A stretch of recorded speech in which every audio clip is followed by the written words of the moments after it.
Hey guys, welcome back sa panibagong vlog. Nandito po tayo ngayon sa Shorthorn kasi magpapalit tayo ng gulong dito sa Montero. Kasi stock pa yung gulong nito, medyo manipis na rin at syempre expired na rin. So medyo may tread pa naman siya, pero syempre malutong na yung ano nito, wall. So yun, papalitan natin. Try natin yung brand na Arrivo kasi medyo mas mura. Okay? Dahil kita ko naman online, maganda naman yung kanyang review. Susubukan natin. Alright? So ang price na binigay sa akin is 5,600 ang isa. So try natin kung maganda ba tong Arrivo tires na bibilhin natin. Okay? Waiting lang tayo sa pila. At welcome po sa mga bago pala dito sa channel. Welcome po sa mga bagong dating. So yun, itong kukunin nating gulong is all terrain para pwede na rin natin ipang trail kahit papano. Hindi muna ako mag mud terrain na gulong kasi ayaw ko nang maingay sa kalsada. Maingay kasi yung mud terrain eh. Kaya kahit doon sa Fortuner ko, nasanay naman ako sa all terrain talaga. Kahit 4x2 lang yun, pero all terrain yung nilagay nating gulong para dagdag pogi, 'di ba? So yun guys, waiting tayo sa ating pero nilabas na yung gulong dito. Waiting na lang tayo ng tao na gagawa.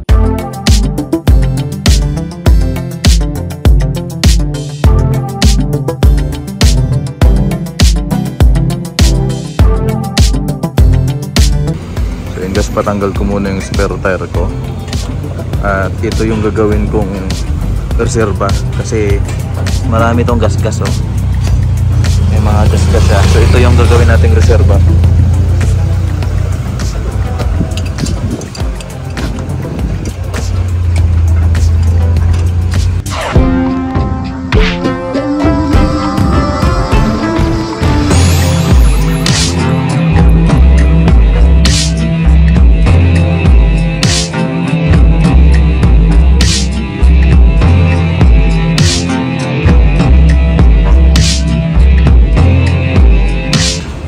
Muna yung mags gagamitin ko kasi meron yung mga sensor eh.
Bagay naman yung kanyang gulong.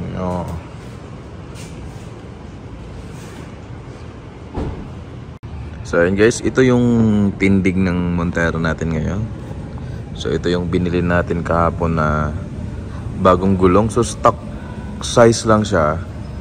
So gusto ko kasi munang ma-maintain yung yung kanyang speed. Kasi pag once na naglaki ka ng gulong, mag-iiba na yung takbo ng same sa Fortuner ko. Nag-iiba talaga yung speed. Kumbaga parang bumabagal siya, hindi siya magmamatch doon sa speedometer. Okay? So yan, papakita ko sa inyo ng malapitan. Yan. So ito pala, itong rim na to, ito yung sa spare tire ko. So ito muna yung ginamit ko dito kasi maraming gasgas yung nakalagay dito eh. Yan. So maganda naman tingnan, no. Kulang lang siya ng kulang lang siya ng offset para lumabas ng konti. diba? So soon magpapalit din tayo.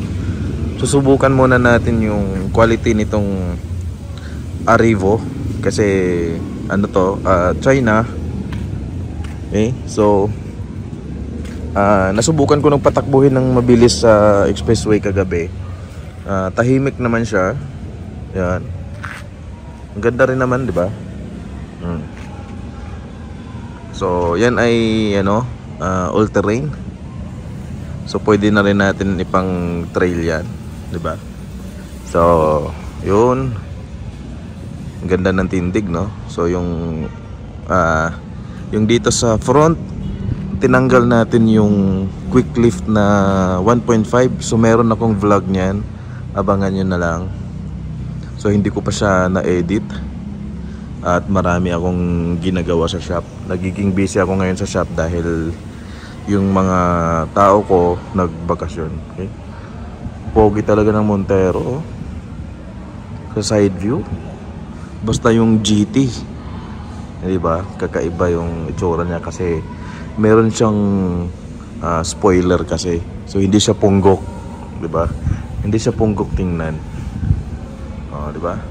So yung likod pala nito, hindi ko na tinanggal yung lift niya na 2 inch kasi maganda naman yung ride niya sa likod. Yung harapan lang kasi sobrang taas, tsaka tumatalbog siya doon sa 1.5 na nilagay na quick lift. So hindi ko siya trip kaya tinanggal ko. So comment kayo guys kung okay lang ba sa inyo yung tindig ng Montero natin ngayon. Ang pangit kasi talaga nung una, yung magka-level siya, magka-level yung ganun. So ito, medyo mababa konti yung front. Diba? May kita nyo. Yung wheel gap natin sa front at sa likod, medyo magkaiba talaga.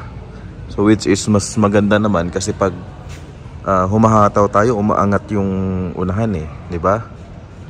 Yan. So yan yung binili natin kahapon. Umaambon guys kaya dito ako. Actually dito lang ako sa condo eh. Okay. So ang bili ko dyan sa ano na yan guys is 5,600 at natawaran ko pa. Humingi ako ng discount. So 5,600 per gulong at yung wheel balancing niya gumastos ako ng 450 pesos sa mga tingga. Yan. So malalaman natin kung masabak natin to sa trail kung okay ba yung gulong na yan kasi hindi to mud terrain eh. Iba yung mas makapal talaga na tread. Ito ano lang to, all terrain. Okay? So baka puro kalmot lang yung abutin nito sa putikan. Susubukan muna natin, 'di ba? Kasi yung stock na gulong niyan, yung nakakabit diyan, ano eh, expired na siya. Tsaka medyo manipis na rin. So for safety, bumili na ako ng gulong kahapon. Okay? Kaya ano, mas uunahin talaga natin yung safety. At baka itatanong nyo rin bakit hindi ako nag mamahaling gulong. Darating din tayo dyan. Subukan muna natin yung quality ng Arrivo. Kung ano, kasi maganda naman ang reviews nito sa sa Facebook o sa online. So malalaman natin. Okay? So sa ngayon sobrang busy pa, magpapasko at abangan nyo yung first video natin na i-trail natin tong Montero na to. Okay? So yun, buti hindi na low ba to ngayon kasi naiwan yung naiwan na nakabukas yung sa loob. So yan guys, lipat ko lang to sa parking. So inikot ko lang to dito sa kabila para makuna natin ng video. Sensitive nito eh. Baka mamaya magpapa-change oil ako. Tiningnan ko kasi yung langis niya medyo malapot na eh. Try natin magpa-change oil mamaya. So sinubukan ko lang naman tong Arevo na to kasi sa City ito rin naman yung binili ko. Naka-Arevo din yung City. At okay naman, makapit naman siya. So iwan ko lang dito sa all terrain kung makapit din kaya to sa putik. So, alam nyo man 4x4 to. So ang plan is ano talaga, i-offroad, pang trail natin. Kahit mild ano lang, yung hindi ganun ka hirap na trail. Kasi mahirap pag pumunta, sumabak ka agad tayo sa mga trail na mahirap, baka mabalahaw pa tayo, diba? So doon muna tayo sa light lang muna. Okay, so park ko lang to saglit. Akyat lang ako saglit dun sa taas at kukunin ko yung mga gamit. So balitaan ko kayo sa sa performance nitong gulong na to, kung mabilis ba itong masira, mabilis ba itong mapudpod. Diba?